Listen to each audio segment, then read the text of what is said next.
Good morning and welcome to Rising. We've got another great show for you today. It is St. Patrick's Day, and Niall, you're looking grand in green.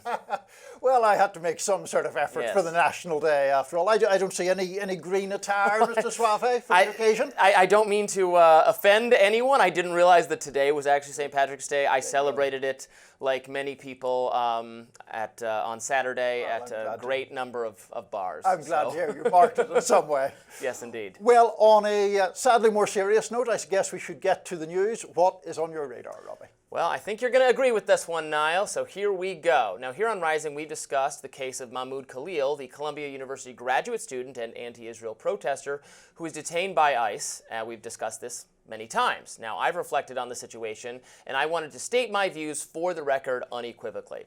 What the federal government is doing to Khalil is wrong, and it disturbs me greatly. Now, I don't agree with Khalil at all in terms of his politics, and I recognize that his legal status as a green card holder is a bit more complicated than that of a U.S. citizen. But even so, I am wholly opposed to the federal government's efforts to remove him from the country. Let me explain. If you haven't heard the story, here is the situation. Mahmoud Khalil is a Columbia University graduate student and green card holder who was detained by immigration officials after participating in anti-Israel demonstrations on campus. This has now become big national news. Those defending the government's efforts to deport Khalil argue that the authorities have the legal right to deport a non-citizen whose activism aligns with a terrorist group. Skeptics, on the other hand, are gravely concerned that the Trump administration is obviously violating the First Amendment. Immigration and Customs Enforcement arrested Khalil last weekend and swiftly transferred him to a detention facility in Louisiana. A judge has temporarily halted his deportation and ordered the government to make its case before the court. Khalil is of Palestinian descent and holds Algerian citizenship. He initially entered the U.S. on a student visa, but is now married to a U.S. citizen and is thus in possession of a green card. Now, the government's efforts to deport Khalil follow anti-Israel protests at Columbia University, an institution that has taken much criticism for failing to prevent anti-Semitism on campus.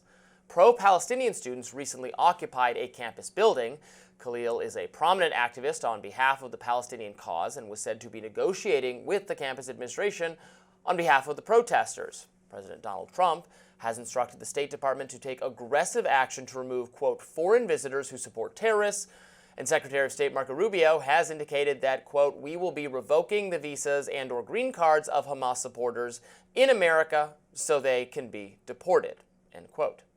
Now, whether the federal government has the legal authority to deport immigrants for engaging in disfavored speech, it's at least somewhat murky, constitutionally speaking. On one hand, case law suggests that although student visa holders enjoy the same legal rights as citizens with respect to criminal investigations, their right to remain in the U.S. may be subject to different restrictions, though Khalil, as a green card holder, is in a much stronger position. On the other hand, the First Amendment is understood as a general restriction on the government's behavior.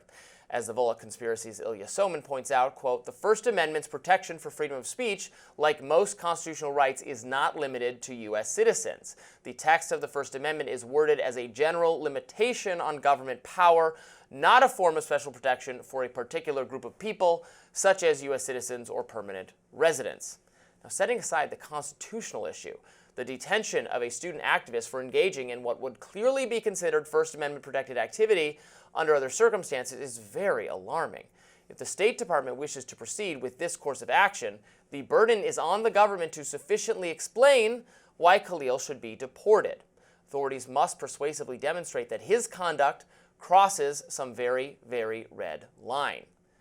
Yet at present, the government's justifications, they don't come anywhere close to satisfying such a requirement.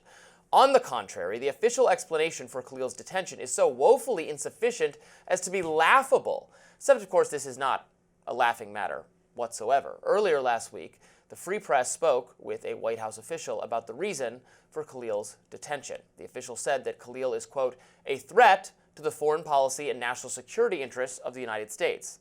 The allegation here is not that he was breaking the law. He was mobilizing support for Hamas and spreading anti-Semitism in a way that is contrary to the foreign policy of the U.S. Khalil is not being accused of breaking the law, and yet ICE arrested him and sent him to an immigrant detention center in Louisiana? Well, that admission itself is deeply troubling. Equally troubling are the various accusations: threatening national security interests, mobilizing support for Hamas, and spreading anti-Semitism. Well, the first is incredibly vague, subject to slippery slope considerations. Is it contrary to U.S. national security interests to object to the government's foreign policy? Isn't that both a cherished right and a hallmark of U.S. democracy? Healthy debates about the size and scope of America's presence abroad are currently taking place on both the left and the right. Could a Russian student who voiced skepticism of U.S. support for Ukraine have faced deportation for threatening U.S. foreign policy under the previous State Department, for instance? In both cases, we are talking about conflicts half a world away in which the U.S. is only indirectly involved and federal policy is constantly shifting.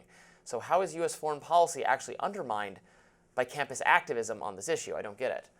Now, on the second accusation, if the government really believes that Khalil is, quote, actively mobilizing support for Hamas, then they should provide some proof of this. So far, the authorities have presented shockingly little evidence that Khalil's activism is specifically aimed at empowering Hamas. If he had provided material support for a designated terrorist group, that would be one matter. He could be arrested on this basis. But remember, the government's position is that he is not under arrest. They are effectively claiming he is in league with terrorists because he had participated in anti-Israel protests. On the third accusation, the anti-Semitism charge, well, once again, no evidence was presented that Khalil is anti-Semitic or has engaged in anti-Semitic expression. Remarkably, these pathetic justifications for deporting Khalil, well, those look practically ironclad when compared with Deputy Homeland Security Secretary Troy Edgar, who made these more recent statements to NPR. Edgar gives away the game when he admits that, quote, this is somebody that we've invited and allowed the student to come into the country, and he's put himself in the middle of process of basically pro-Palestinian activity. Did you catch that? Edgar did not even bother to draw a distinction between pro-Hamas activism and pro-Palestinian activism. He also utterly failed, by the way, to understand the legal distinction between a student visa holder and a green card holder, which does not exactly inspire confidence. When pressed by NPR's Michael Martin to present some compelling reason for Khalil's deportation, Edgar asserted this. He's a legal permanent resident. I have to keep insisting on it. He is a legal permanent resident. So what is the standard? Is any criticism of the Israeli government a deportable offense? Like I said, I think that at this point, when he was entered into the country on a student visa, at any point we can go through and evaluate what his status is, and the Secretary of State is any criticism of the United States government a deportable offense? Like I said, if you go through the process and you're a student and you're here on a visa and you go through at any point. Is any criticism of the government a deportable offense? It's like I said, as a student, he comes to the United States on a student visa, applies. Well, let me put it this way, Michelle. Imagine if he came in and filled out the form and said, I want a student visa. They asked him, what are you going to do here? And he's like, he was a student. That is the slippery slope in action. First, the illicit activity is pro-Hamas protesting. Okay. Then it's expanded to pro-Palestinian protesting, or the distinction between those two things is collapsed so as to make it pointless. And then finally, it's any kind of protesting whatsoever. It's deeply telling that Khalil's would-be deporters are not even bothering to distinguish him from garden variety anti-Israel activity. What this means is that the State Department is effectively asserting the right to crack down on all sorts of protesters for national security adjacent reasons, so vague that it strains all credulity. Supporters of free speech must oppose the arbitrary detention of a U.S. green card holder for participating in anti-Israel protests, and look, this is not a particularly close case. But the government's own defense of its actions is so pitiful that people should feel moved toward real outrage on Khalil's behalf. I want to associate myself with excellent comments by Eli Lake, a columnist for the Free Press. Now, Lake is much, much more hawkish and inclined to defend and support Israel than I am personally. Nevertheless, he writes on X, if Mahmoud Khalil is charged and convicted of an actual crime, he should be deported. If his crime is just the expression of support for a terrorist organization, then this pageant is grotesque. And yes, I realize that Colombia's harassment of Jews, destruction of property, etc. is not protected speech. But the legal argument thus far amounts to saying permanent legal residents can't say anything the Secretary of State believes undermines U.S. foreign policy. That's a horrendous violation of free speech. And as much as I despise campus solidarity with baby stranglers, I love American values more. I agree with that, and I'm guessing that you do as well, Niall. Well, I agree with what you said, and I think it is to your credit that you made that argument with someone or on behalf of someone whose views you disagree with in large part. I am, I think, more sympathetic to the pro-Palestinian cause, generally speaking. But I think here, and the point that you identified very well in that radar, was the thinness of the government case against him is extraordinary. There is no real evidence provided. Now, as you also pointed out, if we are saying he provided material support for Hamas, took direction from Hamas, was in contact with Hamas, then those become actions, and that it becomes a different debate. But so far there has been none of that. And this justification that it undermines American foreign policy for some guy on Columbia's campus to hand out leaflets and say some stuff, that seems a ludicrous argument to me, and a very dangerous one, as you pointed out. Yes, exactly. You know, they want to establish that there's something special about this person that's really threatening.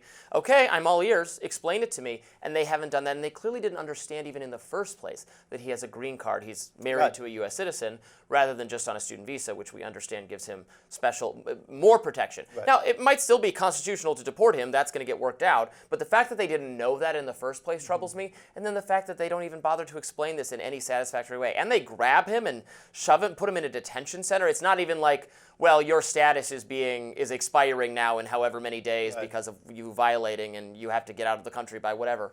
They actually just came and took him away. Yep. I think that's disturbing, and I think all of us, no matter what your view of the conflict is, have to start seeing through these national security rationalizations for the government to violate people's free speech rights. You're right, and briefly to that point, I mean, the analogy you drew with the war in Ukraine, could a Russian have been deported for opposing, for expressing views there? Would that be injurious to U.S. national security interest if it is a Russian student who's a green card holder? It seems a very dangerous slope to go down. And it's not unhealthy for us. We need to debate these issues. Right. We need to debate. There are debates taking place on both sides of the political spectrum about what our level of support for Ukraine should be, what our level of support for Israel should be. Yeah. I think that is healthy. I don't even think, frankly, that the level of the anti-Israel protests on campus, as annoying as they might be for the people on the campuses, are that you could even argue are harming. I mean, I think many people watch the protesters and become more sympathetic to the Jewish students and the pro-Israel side, because some of them are insane. Very briefly before we wrap, also the suggestion of anti-Semitism on Mahmoud Khalil's case. In fact, he has made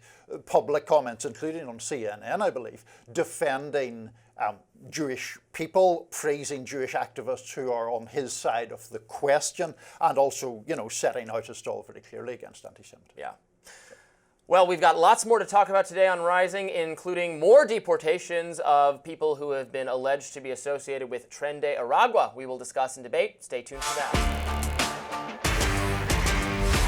Well, the Trump administration pulled off a very interesting move this weekend. Is it legal, however, is the question. The administration deported hundreds of Venezuelan migrants whom the White House says are part of a gang called Tren de Aragua to El Salvador.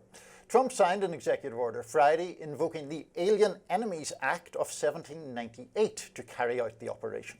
That act gives the president wartime powers to deport illegal immigrants with little to no due process. Federal District Court Judge James Boasberg blocked that initiative on Saturday and ordered any of those deportation flights to turn around and come back to the U.S. But within a short time, the migrants were already in El Salvador. White House Press Secretary Karoline Leavitt denied that the administration defied the judge's order. She said that the alleged gang members were already outside of U.S. territory by the time the judge issued that order. In a statement, Leavitt said, "As the Supreme Court has repeatedly made clear, federal courts generally have no jurisdiction over the president's conduct of foreign affairs, his authorities under the Alien Enemies Act, and his core Article 2 powers to remove foreign alien terrorists from U.S. soil and to repel a declared invasion." The president of El Salvador, Nayib Bukele, posted a video on X of the alleged gang members arriving to his country. That video itself stirred controversy. Here's some of it.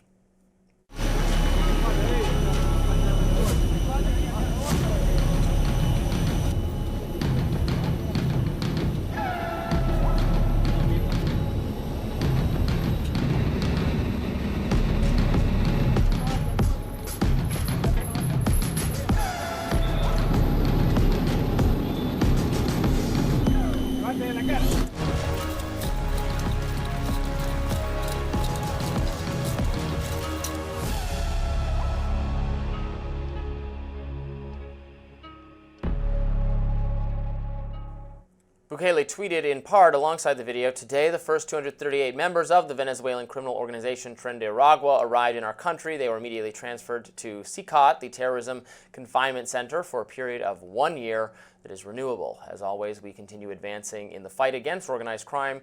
This time we are also helping our allies, making our prison system self-sustainable, and obtaining vital intelligence to make our country an even safer place, all in a single action."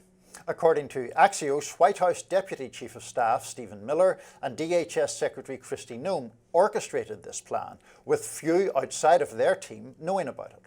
Secretary of State Marco Rubio said the administration sent 2 top MS-13 leaders to El Salvador as well.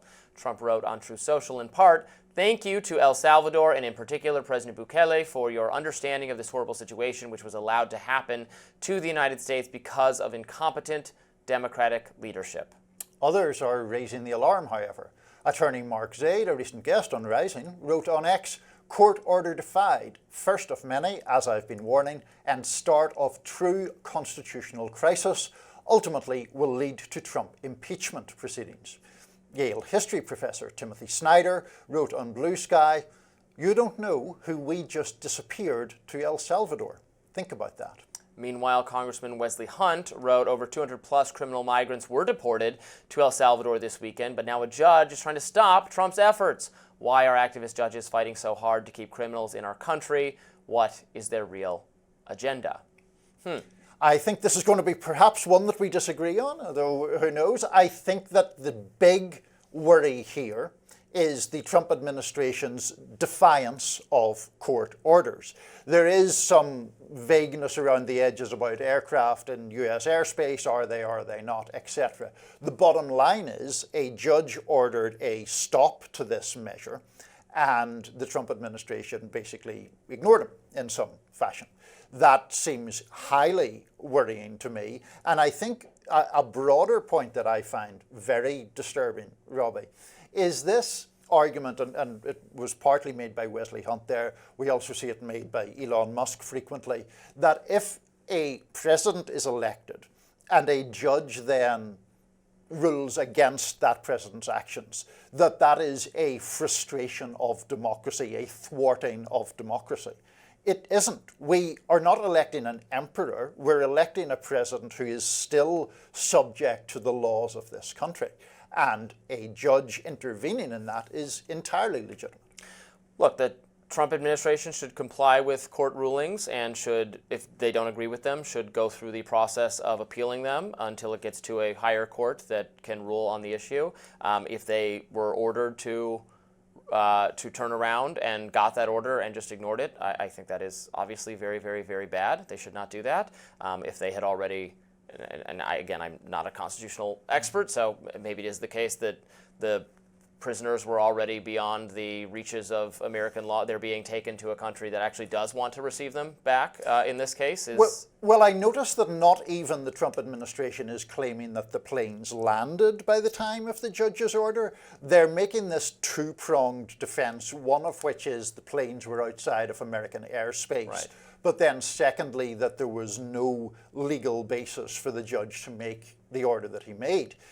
The administration, of course, is entitled to make that argument in court. What it's not entitled to do is simply say, we've decided the judge is wrong, so we're going to do what we wanted to do anyway. Yeah, that's all true. Let's not forget though what the kind of population we're considering here. I don't know exactly where public polling is on this issue, but I can imagine that removing this is not just illegal immigrants, but illegal immigrants who are being alleged or affiliated with a criminal gang, members of whom have engaged in violence and property destruction throughout our country. The Trump administration is trying to prioritize their removal, and this isn't even straining some kind of foreign policy situation because they're being removed to a country that is happy to take them. So I have to imagine doing so is proper. Now, it doesn't, you're right, it can be as popular as it wants, and if it's being done in a way that violates the law, I oppose that, and you have to afford due process, because can we actually state that every single one of those people is a member of this gang and so on and so forth, and that should be, conclusively determined before a court of law. I agree with that, but also these are no one is contesting the status of these people, right? No one is saying these are not illegal immigrants. They are illegal immigrants. So their right to remain in the country, people would be frustrated to learn they have this absolute right to stay in the country and not just be removed willy-nilly despite being parts of a violent criminal gang, right? Yeah, but hold on. I'm not arguing that they have an absolute right to stay in the country. That isn't the argument. If people are proven to be gang members who have committed acts of violence and are in the country illegally, they should certainly be taken out of the country. What Trump is arguing is first that you can invoke this 1798 law that is primarily used where there is a declared war between nation states, which obviously isn't the case here. Then there's this secondary point, which I think is the argument that, well, the people want immigrants taken out of the country, so it doesn't matter how we do it. That's effectively the argument. And that results in people applauding actions by the President of the United States that are unlawful, or have in this case been held to be unlawful by a judge. And I think that is very, very troublesome. It gets back to an old English play, A Man for All Seasons. I don't know if that was part of your English literature. I've heard of it, but I'm not overly familiar with it. The reason I quote it is because it goes to the importance of law. It's set back in the time of Henry VIII. But one character argues that he would cut down every law in England to get to the devil, to get at the devil. And Thomas More says, and where would you turn all the laws being flat after that happens? And the warning is about cutting away legal protections in some sense of a popular goal, and the dangers inherent in that are very serious. Let justice be done, though the heavens may fall. Indeed. Fiat justitia. No, we don't disagree. It should be done legally, and court orders should be obeyed, and they should go through the process of appealing this decision if they think it was reached in error by an activist judge who wants to allow criminal migrants to remain in the country. So I agree with doing that. And the popularity of it is beside the point in terms of its legal rights and wrongs. Well, it's beside the point, certainly, but we can point out that the American people have spoken very clearly about their desire to have particularly violent and otherwise criminal illegal immigrants removed from this country. They have, but if a majority of the population are applauding an illegal act, it doesn't make it a legal act. Well, that is true. Coming up on Rising, the Democratic Party's approval rating is reaching all-time lows. I wonder if that's connected to the discussion we've just been having. Stay tuned. We'll argue about it. The Democratic Party is hitting records, but not the ones they'd like to hit. There are two new polls out. One is from NBC News. The other is from SSRS. Let's start with the SSRS poll. In that one, 57% of Democrats and left-leaning independents say that Democrats should stop the Republican agenda, as opposed to working with the GOP to squeeze in some of the Democrats' ideas. 52% of Democratic-aligned adults say Democratic leadership is taking the party in the wrong direction.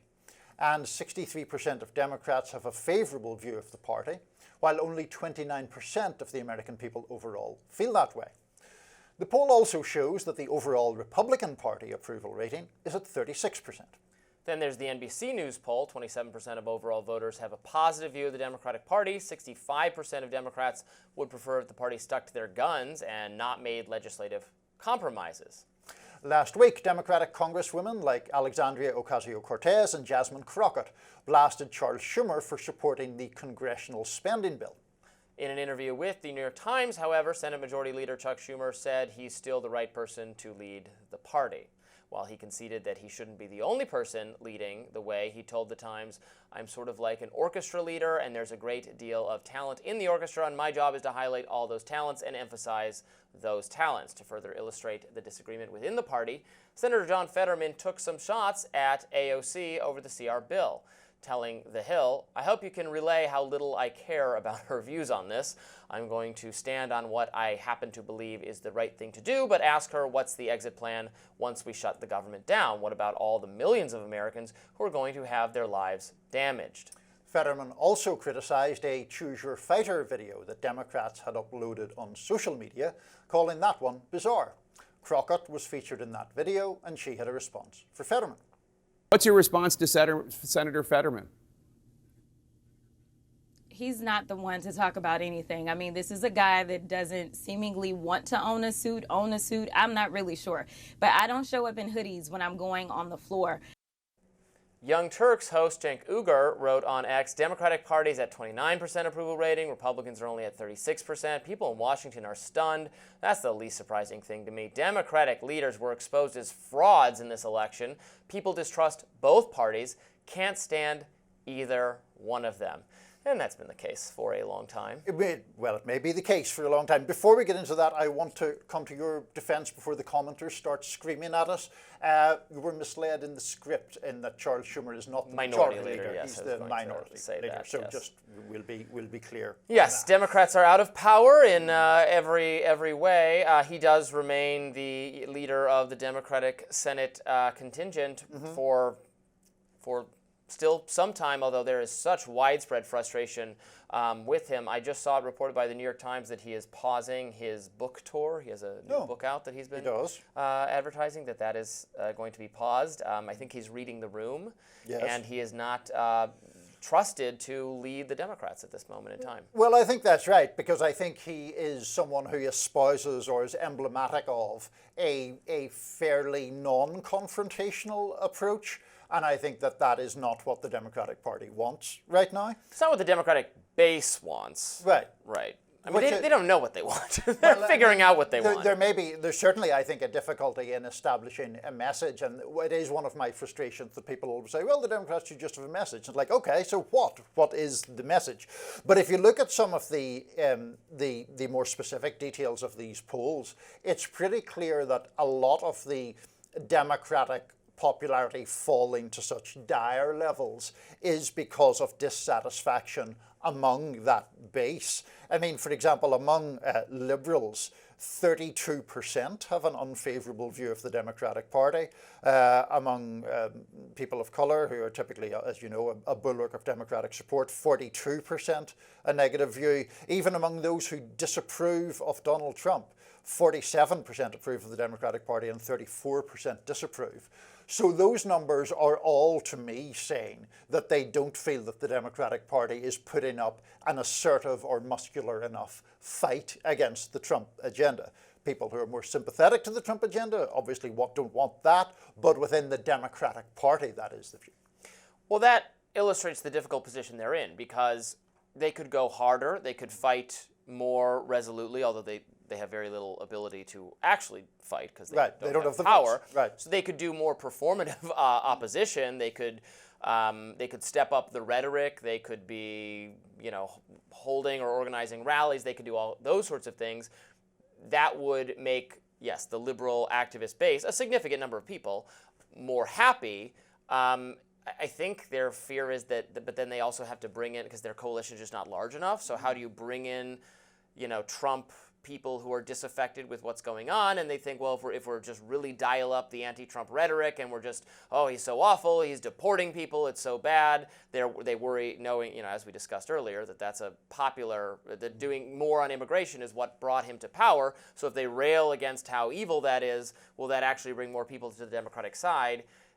But their supporters want them to fight on that kind of stuff. So they're just caught between a rock and a hard place, where they're not doing enough to satisfy the Democratic base, but they're also not doing so little or perceiving to be so moderate that they're bringing people in. At the same time, no one likes their leadership. Their leadership is just literally the next people in line, not people who have proven that they have an effective message. No, their leadership is very ineffective. And in one of these polls, people were asked, Democratic-leaning voters were asked who represents the party best. AOC came top of that. She had 10%, so not a massive number, but it was an open-ended question, so there are like 25 names there. 10% in that respect isn't bad. But look, in terms of the argument that you're making is one about sort of electoralism versus conviction, in a way. And so it is, I think, important to recognize that there is a very significant part of the Democratic base that genuinely believes Donald Trump to be a real threat to American democracy, American civility, to civic life in this country. And obviously they are not going to want Democratic senators to cross the aisle to pass spending bills that Trump wants. Then you have a broader argument particularly on, you mentioned immigration. You and I have spoken quite a lot about the trans issues or issues of quote unquote identity politics, which tend to cut the wrong way for Democrats oftentimes.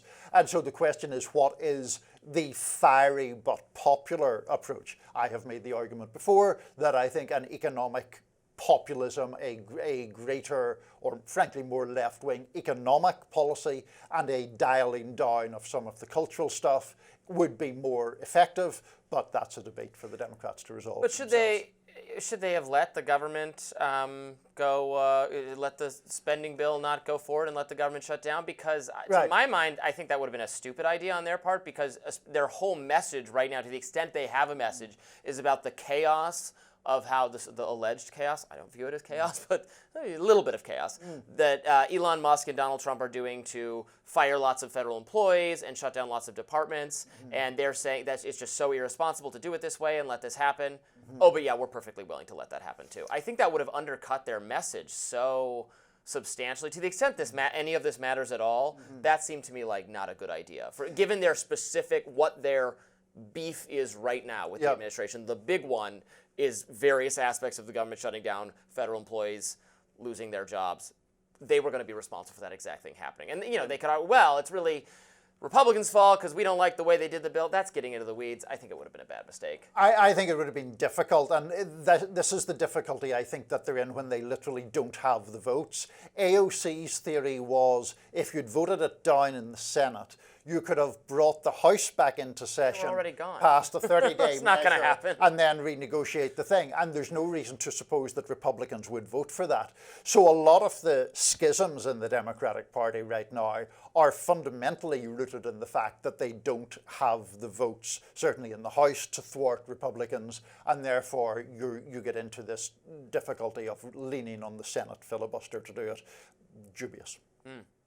Up next, what did Germany know about COVID's potential lab leak origins? We will discuss with one of my favorite guests, Alina Chan. Stay tuned. What did Germany know about COVID's origins, and when did they know it? According to the German spy agency BND, the nation has been sitting on its own conclusion that COVID-19 did in fact originate from a lab in Wuhan, and that they had known that since 2020. Two German news publications jointly reported that BND was privy to information that the Wuhan Institute of Virology had conducted gain-of-function research modifying viruses to be more transmissible to humans. The report also reveals BND knew about the lab's safety violations. According to those papers, BND finally shared its assessment with the CIA last fall. In January, the CIA in turn conceded that it is more likely that COVID came from a lab than a nature spillover. The agency, however, still says it has low confidence in any definitive explanation.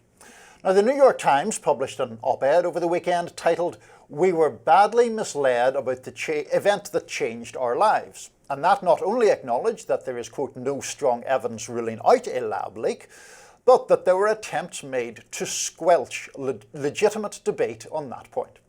Civil liberties and free speech attorney Jenin Younes wrote on X, quote, "A miracle has happened." The New York Times ran an op-ed acknowledging not only that the COVID virus likely originated in a lab, but that government officials and scientists conspired to keep substantiating evidence secret. The lab leak theory was censored on social media because of pressure from the administration.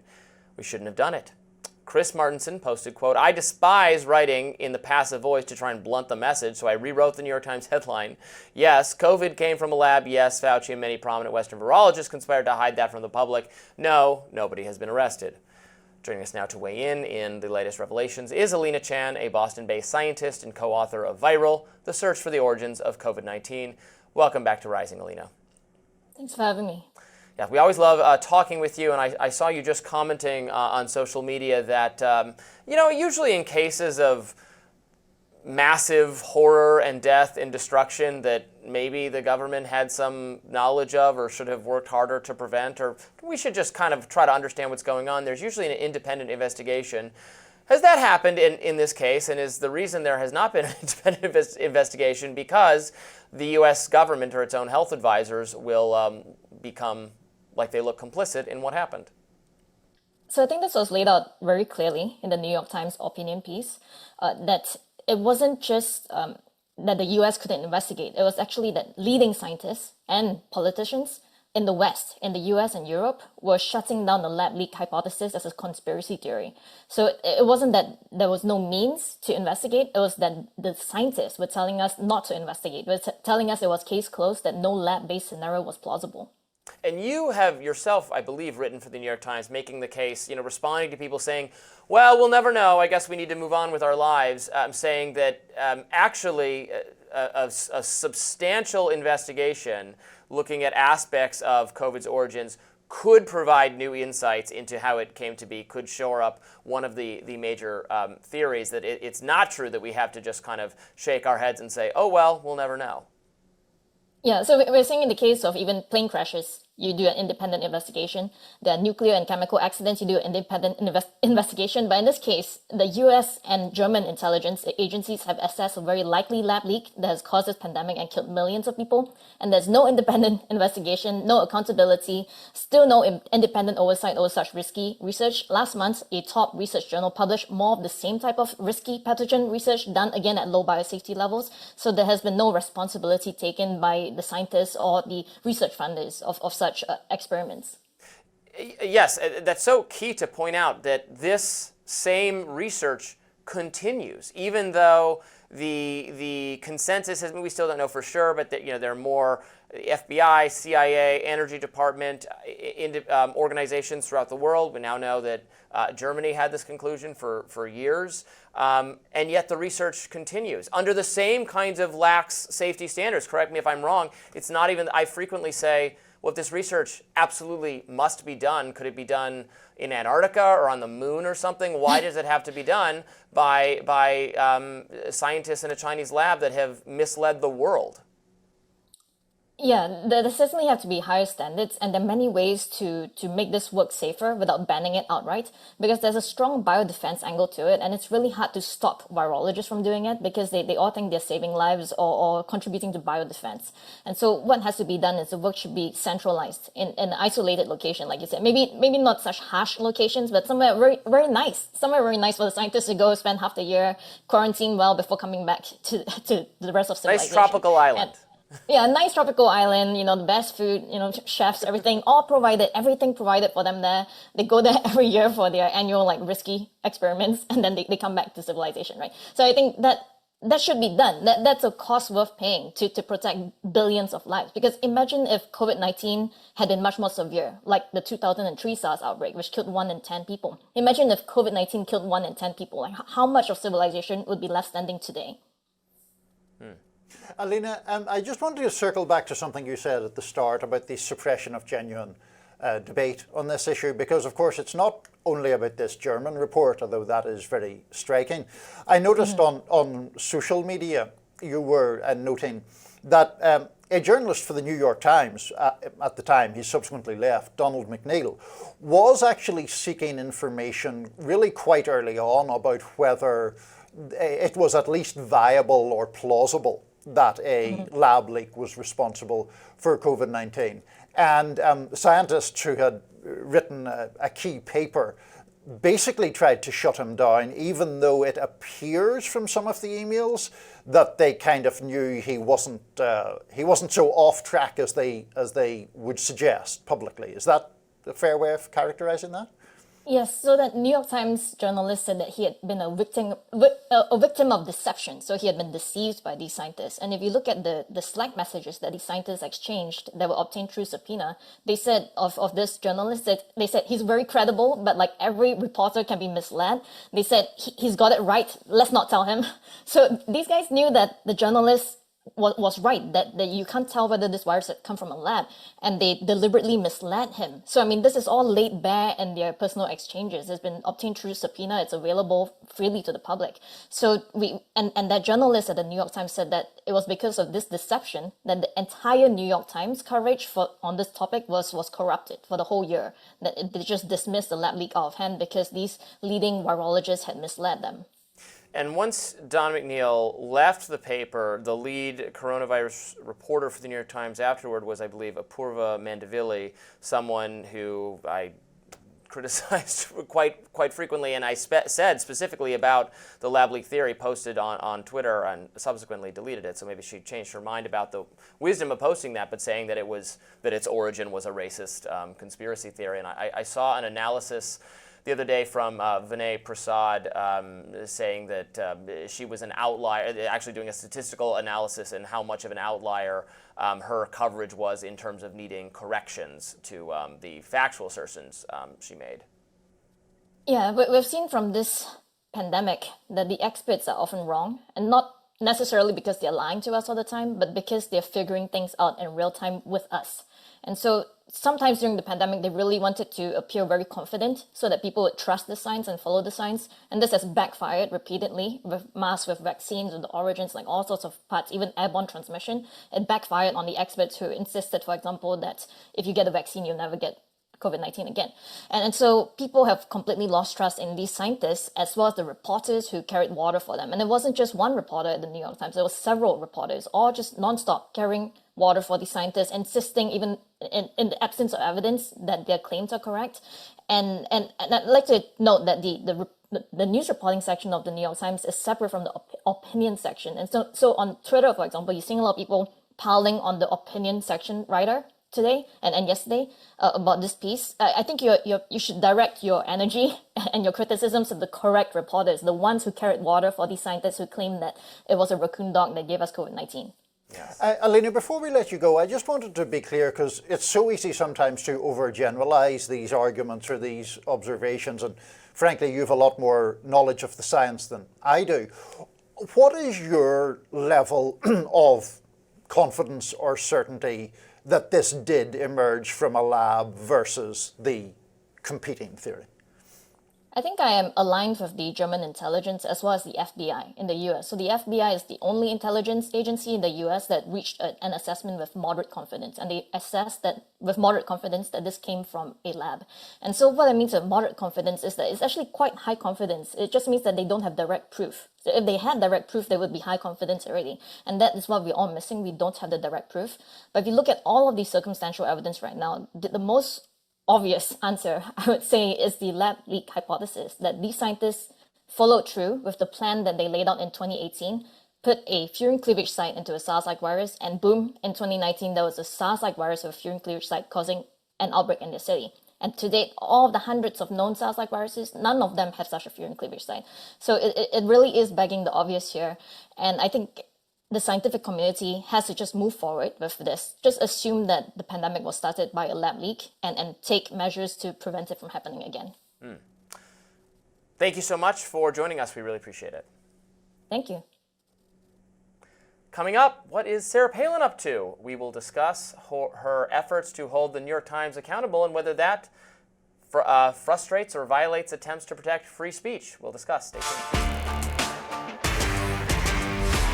Sarah Palin has been embroiled in a lawsuit with the New York Times since 2017, but the former Republican vice presidential candidate may be looking for more than just a payday. In fact, she's perhaps hoping her case lands before the Supreme Court. Now, for context, she sued the New York Times for libel after the paper falsely linked her rhetoric to a mass shooting. In the year since, the case was dismissed in 2022, then revived last year, citing errors by a lower court judge. The case is set to be retried next month, and the outcome could have far-reaching consequences on the 1964 Supreme Court ruling New York Times versus Sullivan. That decision protected the press by requiring public officials suing for libel to prove that the publisher acted with actual malice. Author of the new book, Murder the Truth, Fear, the First Amendment, and a Secret Campaign to Protect the Powerful, David Enrich delves into how Palin's years-long battle against the paper could overturn decades of Supreme Court precedent. Joining us now to discuss is David himself, who is also Business Investigations Editor at the New York Times. Welcome, David. Thanks for having me. First of all, did I pronounce your last name right or wrong? Is it Enrich or Enrich? The latter, enrich, like to enrich your morning. Excellent. Or uranium. Well, well, that's an easy way to remember it, and we'll keep that in mind. So tell us what the central thesis of your book is regarding this Sarah Palin case.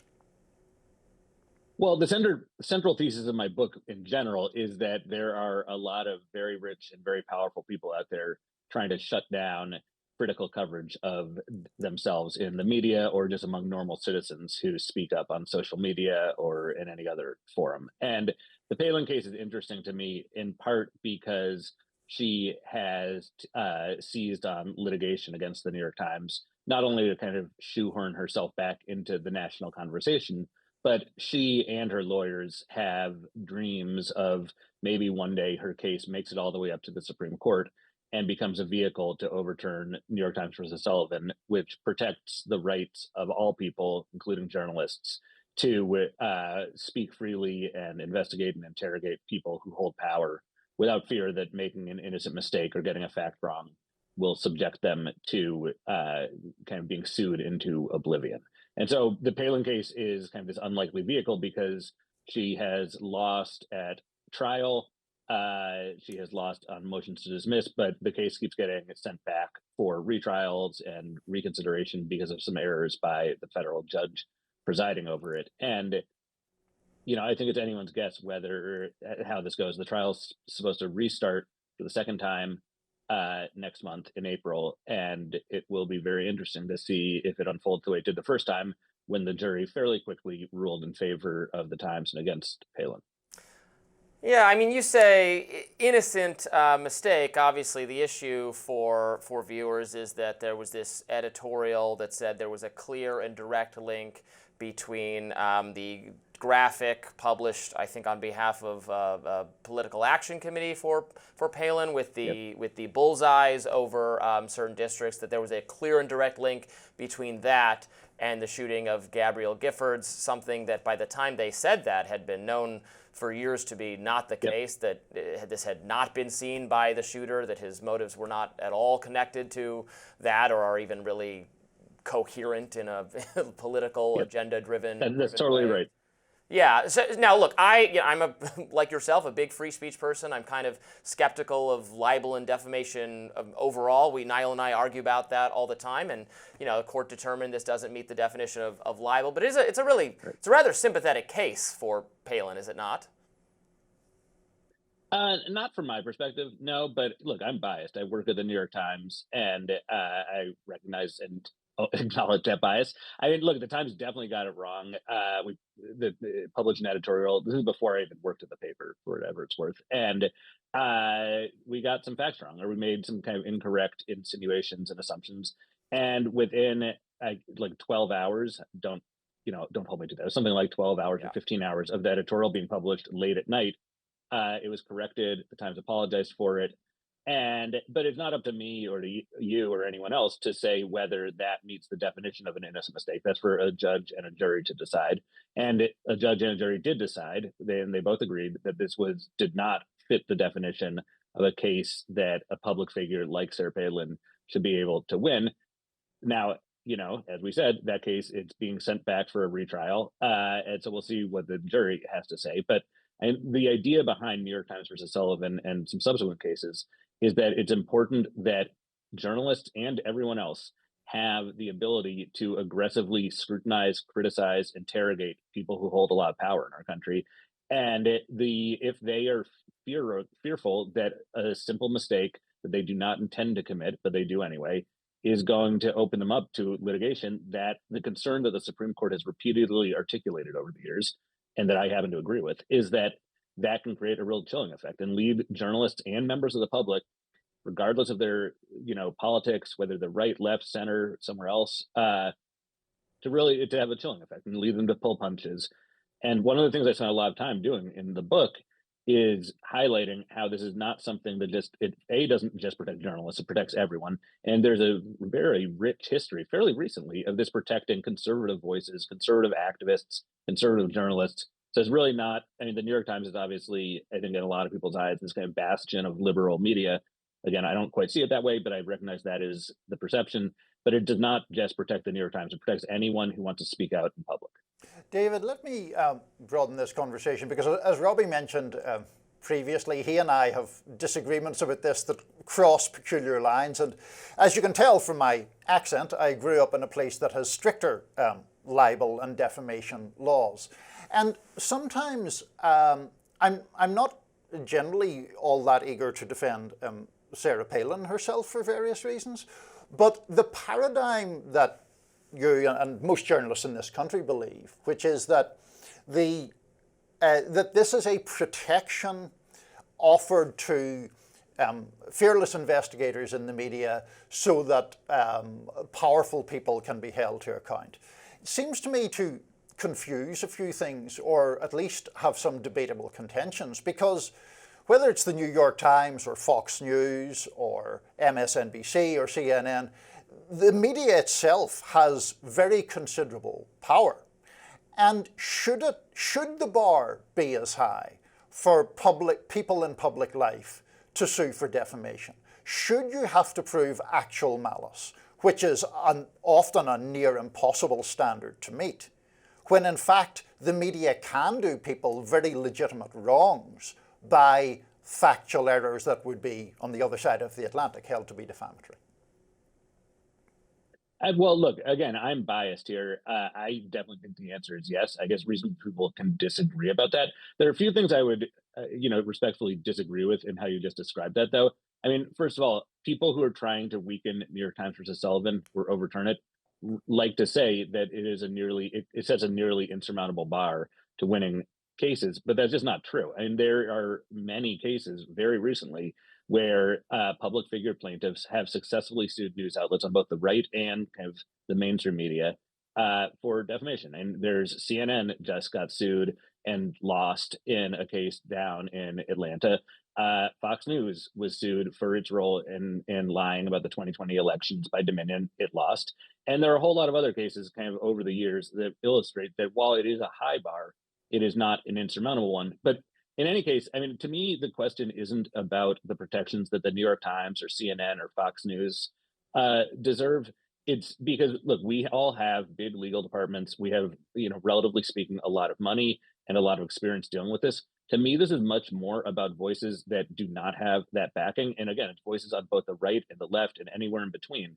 And the book details like numerous cases where people with a Substack newsletter or a podcast, or who aren't even journalists at all and just are activists. And there's a case where a conservative activist who was campaigning against women serving in combat roles in the US military nearly got sued to death because of something she had written based on Pentagon sources. And, she got some facts wrong, and she almost lost that libel case, even though the facts, the mistakes were honest ones and innocent ones.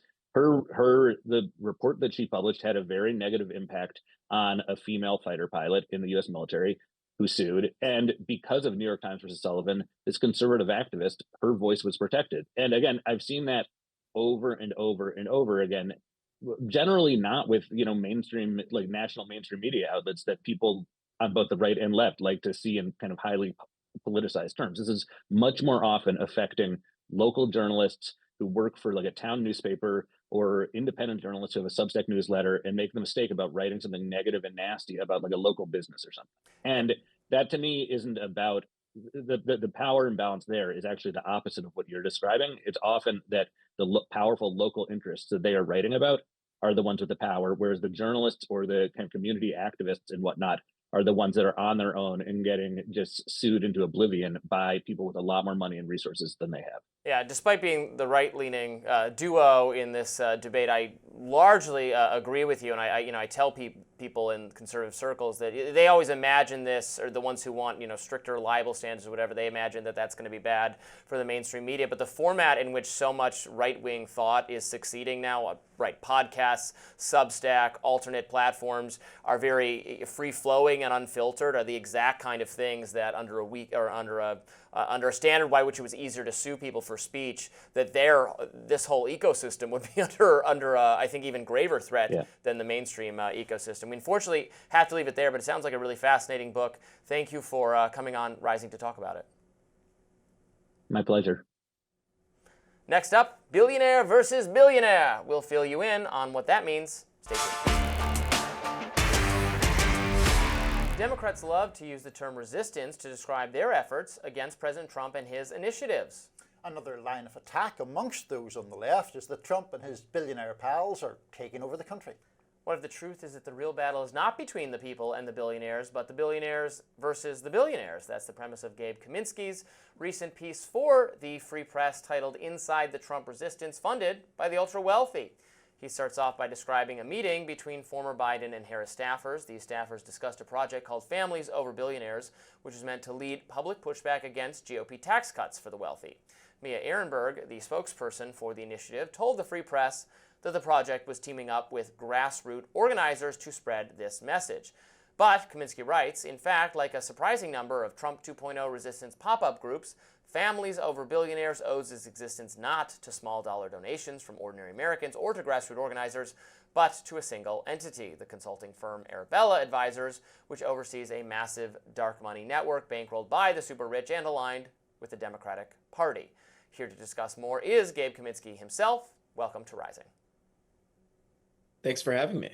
So let's start by discussing at greater length. Please elaborate. What is the source of this initiative, and is it structured in such a way to make people think that, oh yeah, the grassroots donations, small dollar stuff is just pouring in because there's this widespread resistance like we saw with Trump 1.0? Yeah, so this new organization that you just mentioned called Families Over Billionaires launched with an 8-figure war chest. And it's releasing videos pushing back on the looming push in Congress from Republicans to cut taxes for the wealthy. But if you go on this group's website, you notice that there's actually not an option for the public to donate to it. They're not accepting money from ordinary Americans. The reason for that is because they are actually, according to corporate documents that we reviewed, legally a trade name of two organizations, 1630 Fund and the Hopewell Fund. These are two nonprofit organizations funded by some of the wealthiest people in the United States, people like Reid Hoffman, Bill Gates, Mark Zuckerberg, that are part of a large dark money network called Arabella Advisors that obscures its giving and is based in Washington, D.C. So we sort of are juxtaposing here how this group, which is portraying itself as a grassroots example to the Trump resistance, is actually legally one and the same as a very powerful group funded by, ironically, billionaires.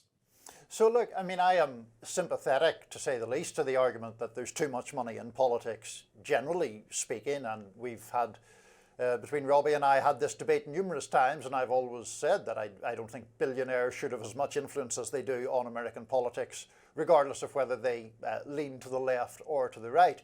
But in your piece, I notice you go on to quote a guy called Scott Walter, who's the president of a conservative group, the Capital Research Center.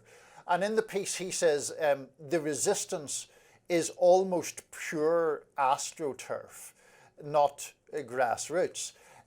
Just to be clear, I mean, he's referring, I assume, to organized groups. There isn't really any doubt that there is a significant number of people in this country who have enormous objection to Donald Trump's agenda, right?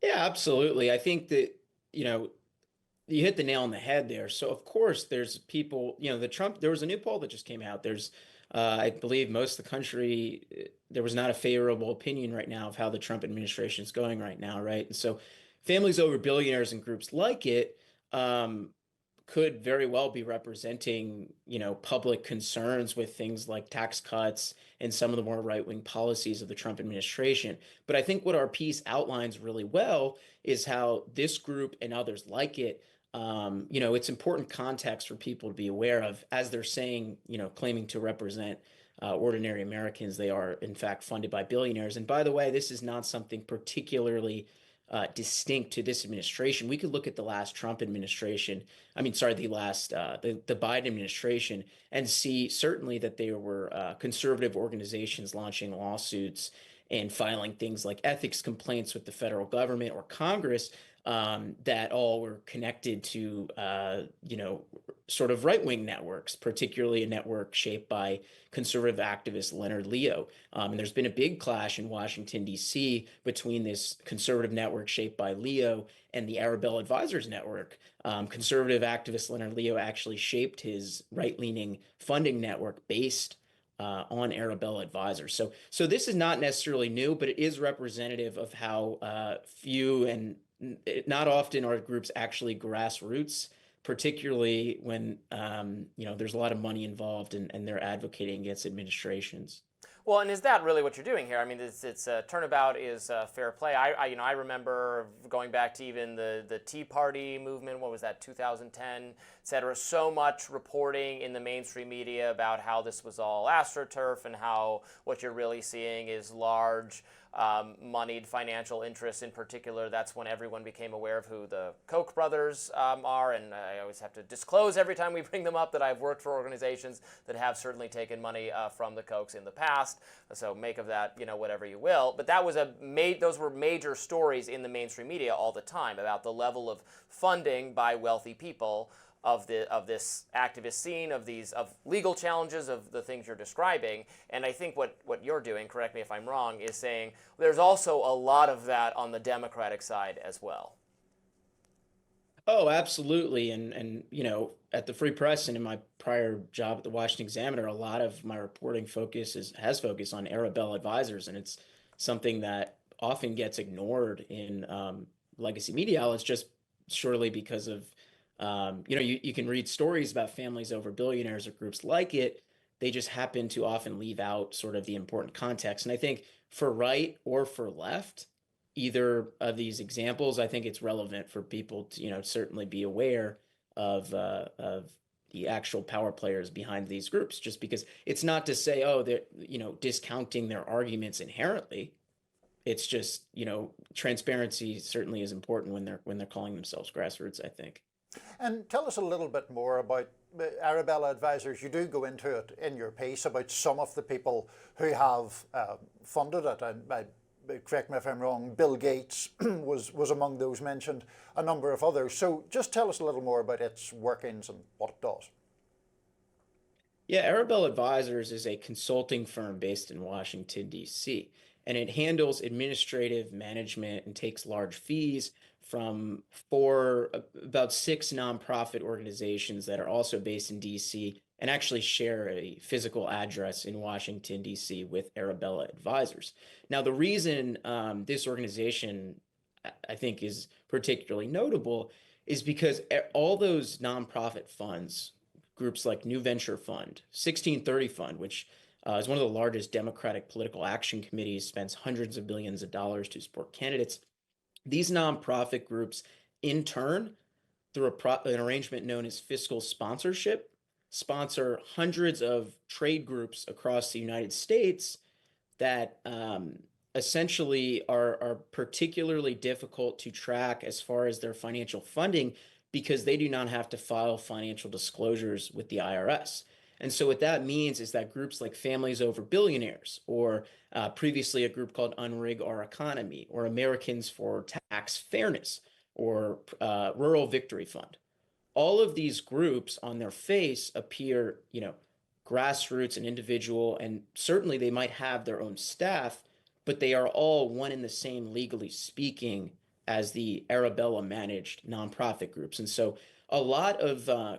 a few years ago, a group called Americans for Public Trust, which is part of the conservative Leonard Leo network, filed a complaint with the government demanding an investigation into their allegation that Arabella Advisors and its founder, former Clinton administration official Eric Kessler, that he was sort of unlawfully enriching himself via the management of those nonprofits and them taking large fees to manage all these other groups. And that's the same allegation, similar allegation that's been lodged against the Leo network, which is sort of stationed and closely affiliated with a PR firm in Washington, D.C. called CRC Advisors, which conducts work and works on behalf of a sort of a network of nonprofit organizations that also sort of share ties to Leonard Leo. So the political clash it continues to go on and has been going on, but Arabella is actually much larger than that right-leaning network. The groups managed by Arabella Advisors last year doled out, it was something I believe was $1.4 billion. And so that shows how much untraceable money goes out from these groups, and it goes to a number of causes: environmentalism, healthcare related initiatives, social justice initiatives. name the issue on the left, they're certainly behind it and funding it. Gabe Kaminsky, thank you so much for joining us today. We appreciate it. Thank you so much. Retired Lieutenant Colonel Daniel Davis, a frequent guest here on Rising, was reportedly tapped to serve as Deputy Director of National Intelligence. But within hours of learning that he would be Tulsi Gabbard's #2, the job was yanked down from under his feet. Earlier this month, Jewish Insider published a hit piece on Davis over his criticisms of Israel. A day later, his appointment was abruptly withdrawn. Editorial Director of Responsible Statecraft and a friend of Davis's, Kelley Vlahos, came to his defense, writing that he is the America First guy the Trump administration needed. She writes in part, quote, "He risked his reputation in 2009, losing out on a typical post-military career in some cushy sinecure, mucking it up with other establishmentarians and planning the next war, or worse, a board seat at Lockheed Martin or Northrop Grumman. Instead, he has been tolling away at the truth, and this is how the system rewards him. Shame." Joining us now to weigh in is Kelley Vlahos. Welcome back to Rising. Nice to have you with us. Thank you so much. So this is an individual, an expert we consult on Rising quite frequently on issues, both the Middle East and the Ukraine situation. I know he's a friend of yours, and you work with him, and we will, of course, be happy to have him back on again. But I thought this time we should have on someone who knows him to explain the situation, which I think is deeply unfortunate. And this seems to be some kind of pressure campaign that was aimed at silencing someone who has been, I wouldn't even describe as like extremely or beyond the pale critical of Israel, but merely critical of how much support we are giving and whether that is reflective of where we want American foreign policy to be. Yeah, I think you hit it on the head. He, in all of his critiques of U.S. foreign policy, he has been about what is in the best interest of the United States. And to me, that is America first. That is what Trump has campaigned on since 2016. Our war policies, whether they be in Afghanistan, that was 2016, or with the Ukraine war in 2024, are they pursuing America first? And Danny has always argued in that vein, whether it is on Ukraine, Afghanistan, Gaza. And so to smear him, to even suggest anti-Semitism is part of, and we could talk about this, an overall campaign against some of Trump's nominees and appointees who aren't within the mainstream of establishmentarian blob foreign policy and neoconservatism.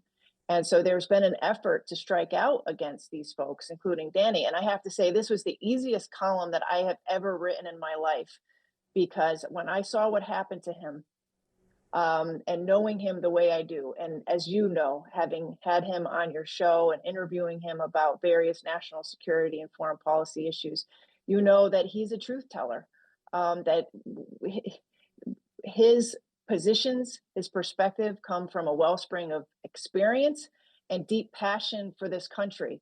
And so to have that smeared and be smirched in the way that it was just something I had to challenge. And to that point, Kelley, it's perhaps worth emphasizing for members of our audience who haven't followed every twist and turn of this. The comments that were cited in relation to Israel, it's not as if these were made in secret or they were somehow uncovered. These are things that he has been arguing for very publicly on his own podcast and elsewhere for some time. And in relation to the smearing of them, I mean, it's things like him saying, for example, that the support of Israel during its assault on Gaza is a stain on our character as a nation. One can argue if that's right or wrong, but there are millions and millions of Americans who do believe that to be the case and who are not anti-Semites. So it does seem an oddly unfair attack, at least to my eyes. Absolutely. I mean, we could go point by point in terms of what Danny's positions are on Israel and Gaza.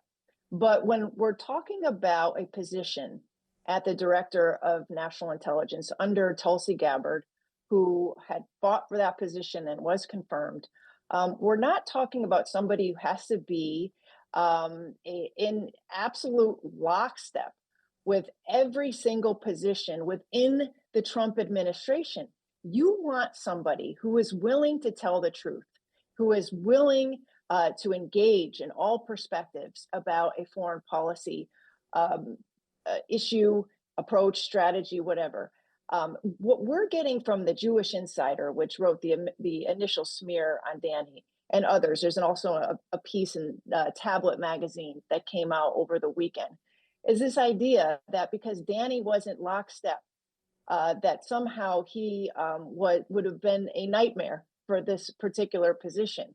And these magazines, these writers are saying that Danny's perspective is idiosyncratic with the Trump administration, that it is far outside the mainstream.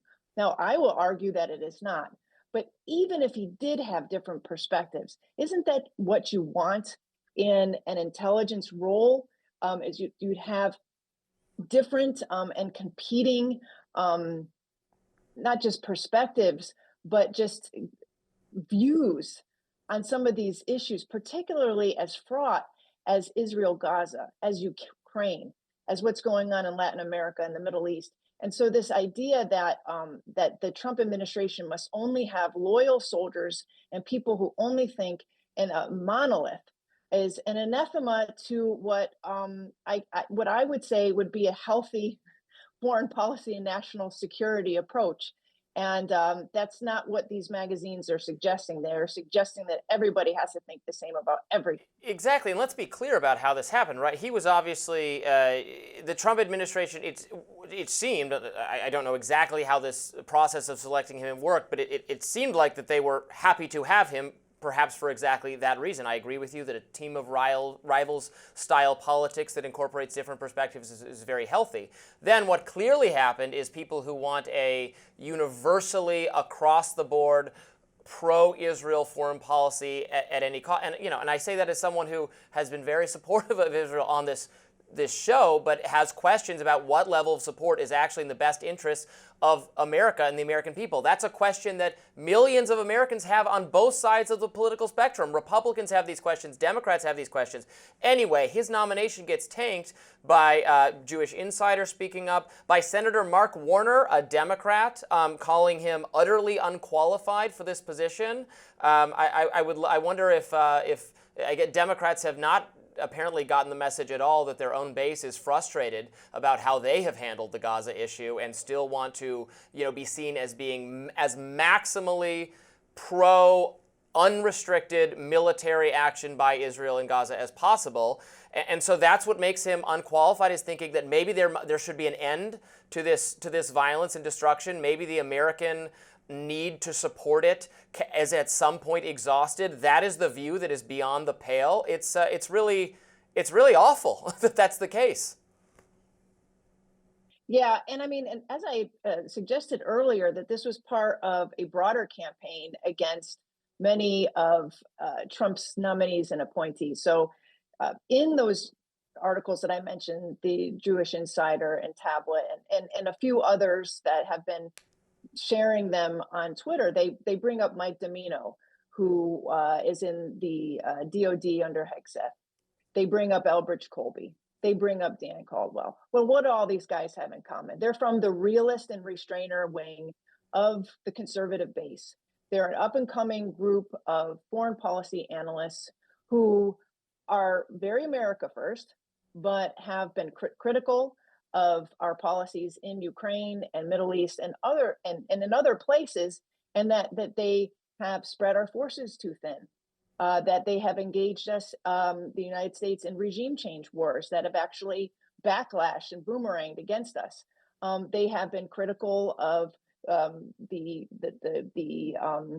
lack of a defense industrial policy here, and the fact that we've been giving billions of dollars away to Ukraine and Israel and other places without minding our own stores. And so those people have been under attack because they have been a challenge to the foreign policy establishment of the last 30 years, the post-Cold War approach. And these folks inside the White House who don't agree are running scared. And so what they have is they've used the Israel policy, which has, we know that just talking about Israel is a third rail in this town.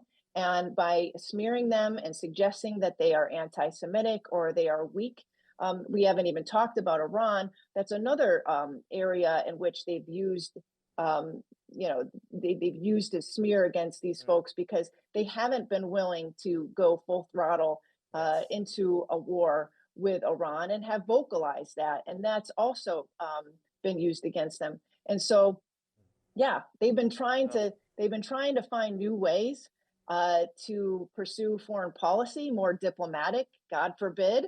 And this is what happens. And unfortunately, Danny, like you mentioned, has been very open about his positions. And so they were able to use that against him. And I guess there just wasn't enough support for him inside the DNI. And unfortunately, we have one less truth teller inside the administration today. It is frustrating because, as you point out, it is not a fringe position. It is a position held by millions and millions of Americans that we need to be America first and be more selective about exercising our own military power elsewhere in the world. Kelley Vlahos, thank you so much for coming on to discuss all this. We really appreciate it. Thanks for having me. Appreciate it. Up next, Don Lemon was bashing Maga, and he got blasted for it. We'll discuss. Stay tuned. Don Lemon is turning sour toward MAGA supporters. Independent journalist Don Lemon did sit down with HBO's Bill Maher over the weekend. His comments had the internet buzzing. When I see not all black Republicans, but I see a black MAGA person who is carrying Donald Trump's water and they know that he's lying, it is the shortest line to the front. Because if you're black and you're whatever, you're just in line with a bunch of other Democrats that are doing the same thing that you're doing. But if you become a black MAGA person, it's like, whoa, let's book this person, let's put him on television. So you don't think you can be a sincere black MAGA person? No, I just said, I don't think that, I just said, I think there can be sincere Republicans. But you can't be a sincere black Republican? I don't think that you can be a rational MAGA, be black and be a rational MAGA person. I think you can be black and be a Republican. I think they would find that very insulting. Well, I mean, the truth is often insulting.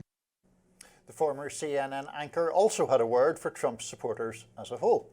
And let's be honest. There's a huge faction of the MAGA movement that's really racist. I wouldn't say huge, no.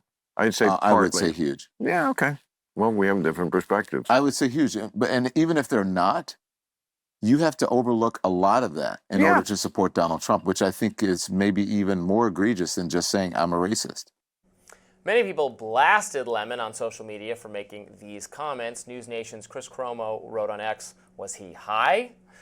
Research fellow at Heritage and contributor for The Blaze, Delana Squires, wrote on X, Don Lemon doesn't think rational black people can be pro-MAGA. That's quite a statement coming from a person whose party thinks men can get pregnant. Don doesn't realize it yet, but this type of cultural gatekeeping isn't as effective as it used to be. Assistant News Director for Florida's Voice, Eric Daugherty, chimed in, writing, Don Lemon is racist. He personifies the 2025 Democratic Party perfectly. Yeah, we make fun of Don Lemon quite frequently on Rising. I don't think he honestly phrased his criticism of black Republicans there in a way that would avoid getting the kinds of criticisms he's getting. I think it's very patronizing to talk down to people that way and saying it'd be impossible to be a... Well, then let's say that for the sake of argument, okay, there's more racism in the Republican Party than the Democratic Party. That kind of reduces, though, then black people, I mean, Don Lemon was doing this, saying that's like the only issue they should care about is like how much rhetoric is in the party or the movement on this issue, which is very reductive and I think not useful or helpful. Now, I have no doubt that what really motivates this is that Don Lemon has been a figure of derision on social media for a long period of time and probably has people saying nasty things to him day in and day out, many of it ugly or even racist, and that probably affects his perception of how many truly awful people there are out there, and if you should frequently log off social media to escape that paradigm where you just think everyone is racist and ugly and evil and hates you. Well, you should. Everyone should log off social media from time to time. I think that he phrased the thing about sincere support badly. I'm not unsympathetic to some of his broader views. I do think that there is and always has been a racist strain to the Maga movement. There have been various instances of research being done about how closely support for Donald Trump tracks with attitudes of racial grievance. I am not saying that everyone who supports Donald Trump is racist. That obviously is not the case. It is also the case that Donald Trump improved his standing with black voters in 2024 compared to 2020 and compared to 2016. But I don't think that Don Lemon is wrong to say that white racial grievance played a part and plays a part in Trump's popularity. I'm not sure if I can cite this quote, maybe we can bleep it out if I can't, about Donald Trump referring to countries, which were countries in the Caribbean or in Africa. I think the references to black prominent critics as low IQ individuals, I think those often have a whiff of racism about them. Now, can you then be a black person and sincerely support Trump? I guess you can. I guess you need to look past a lot of that stuff or interpret it differently than I do, and think whatever, perhaps you're socially conservative, for example. So I don't like the idea that someone... Perhaps you're a small business owner and you think that there will be ruinous regulations that drive you out of business. No, absolutely. I'm not a fan of suggesting that anyone's race should dictate what they believe. But I think that there are legitimate concerns, at the very least, around Donald Trump's rhetoric and capacity to capitalize upon white racial resentment. Do you think his rhetoric is unique? I mean, this is someone who says, yes, I agree, very bombastic and occasionally ugly or mean-spirited things about people he disagrees with or his political enemies or his rivals and enemies in the media. To my mind, he does that independent of color or gender or sexuality, and it has more to do with just people who are against him, and it doesn't betray a particular, I mean, obviously I can't know what's in his heart if he's a much older man than me, and racial resentment has been a part of this country. I don't deny any of that. But his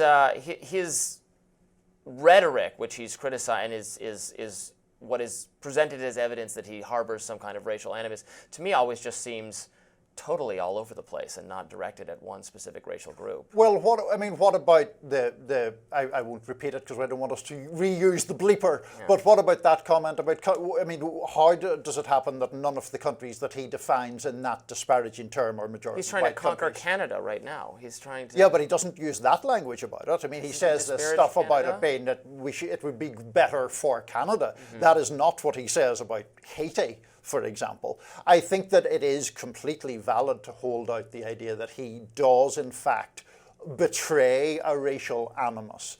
At the time of the George Floyd stuff, for example, he was citing that when the looting starts, the shooting starts, a statement that had originated with a frankly racist Miami police chief decades ago. So I think that kind of rhetoric does, in fact, betray a racial prejudice. Do you think Trump...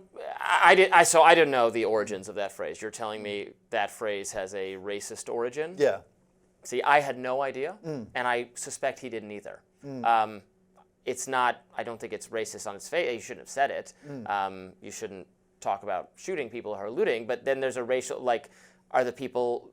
Nowhere in that phrase is they start shooting the black people unless you're presuming the black people are ones doing the looting, which itself would be a racist assumption. But there was not. These was at the time of the George Floyd protests, where the problem was not, in fact, widespread looting. The problem was people were protesting in ways that Trump disliked and wanted, as we now know, to have the military take action against people protesting the murder of a black man by a white police officer. Oh, I don't know if widespread is the right word. There was a fair amount of vandalism and property destruction and burning and looting that took place. I mean, but the point is, when he was phrasing that about the protesters, he was phrasing it about people protesting the death of a black man. It was protesting black protesters. But it was more than just protesting. It was not. It was not. Not everyone engaged in the protesting was just in a civil fashion marching down the street waving signs. No, right. But I mean, obviously, the argument there is, well, not everyone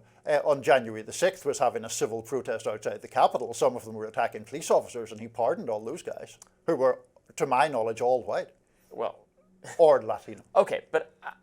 I mean, Enrique Tarrio, the leader of the Proud Boys, is a Latino. Again, I don't think you can criticize him for doing those pardons, as I have. I would not have pardoned people engaged in violence on January 6th. I don't think he pardoned them because they were white. He pardoned them because they are his supporters, which, again, no, now we're trying to put a racial supposition on what is just he defends and protects and agrees with ascending, which I'm not even defending this, but people who are on his side and does not feel that way about people who are not on his side. And it's independent of a specific racial agenda. But the people who are on his side in that instance are overwhelmingly white. And the people who he objected to in relation to George Floyd were predominantly black. Right, but that is not, it's not because he's trying to get it. I mean, I can't read the intentions, but it seems to me it's just they're on my side and these people are not. I think that's a generous interpretation, but as you say, we can't look into his mind.